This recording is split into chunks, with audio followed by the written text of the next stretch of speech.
high above in the sky, an eagle was flying. Occasionally, he would plummet down to the earth to pick up a mouse or a rodent, and then spiral all the way up again. And one day, as he was flying high above, he noticed a snake in the grass. That will make a fine dinner, he thought, and started to descend down. And the closer he got to the snake, the more she glistened.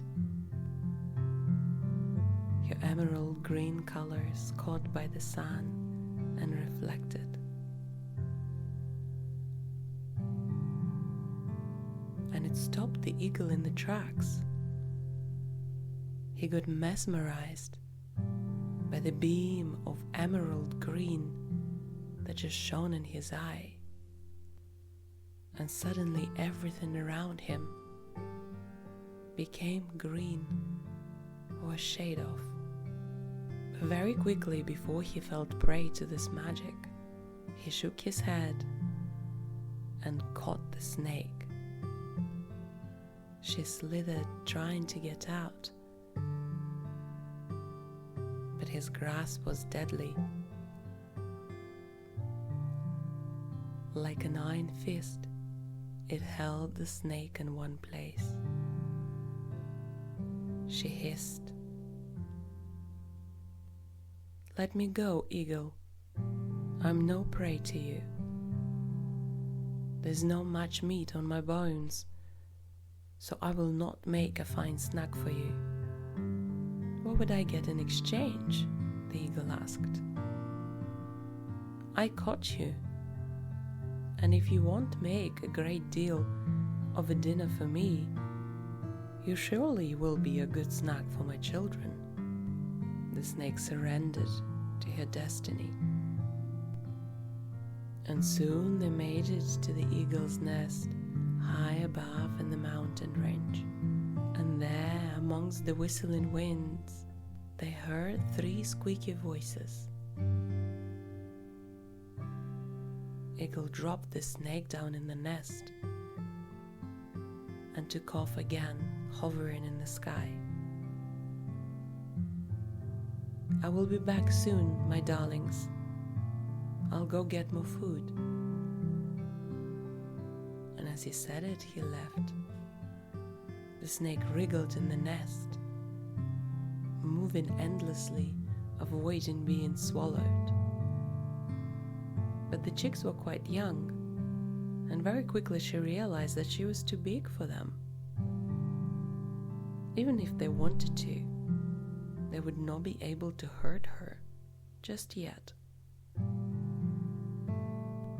Gray balls of fur sat in the nest, huddled together.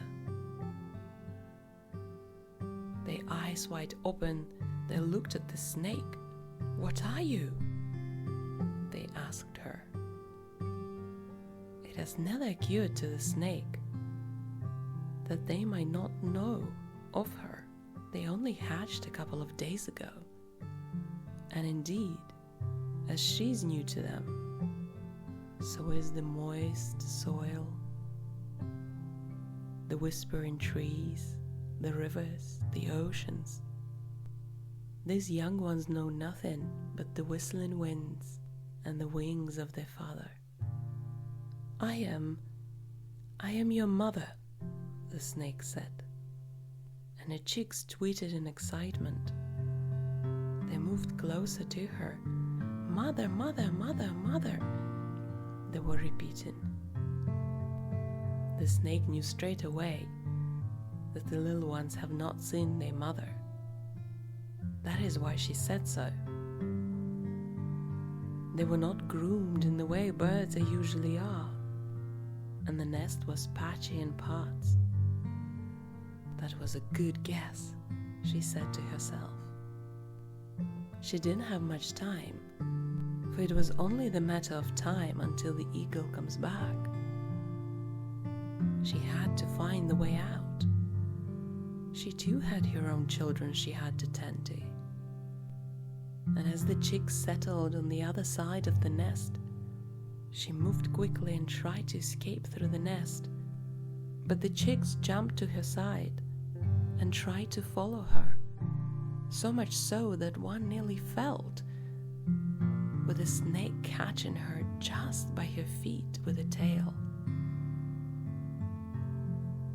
And although she wanted to live herself, she did not want anyone to die for that. They were so innocent and young. "Now then," she said, "I will tell you a story about a magical forest, about the trees that you one day will meet, and the beautiful creatures that live underneath them."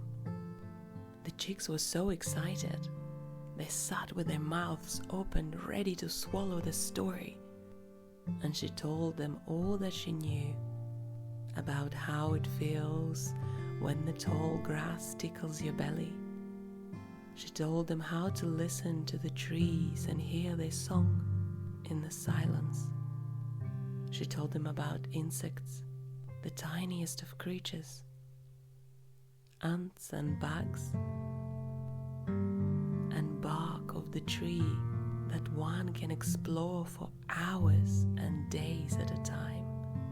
And then she told them how one must never take more than one needs, for she was looking at them. She knew that one day one of those might come for one of hers. The chicks twittered and nodded. Yes, mother, they said. They were so sweet, young and gullible, that even in that short moment, Snake's heart started to beat faster, and the warm feeling stretched through her body.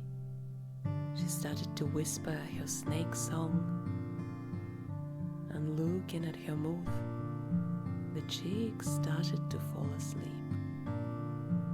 And as they did, she quickly made her escape, sliding down the nest, through the rocks and the cracks, making it into the dark forest, and after some time into the tall green grass, coming back to her family and her home.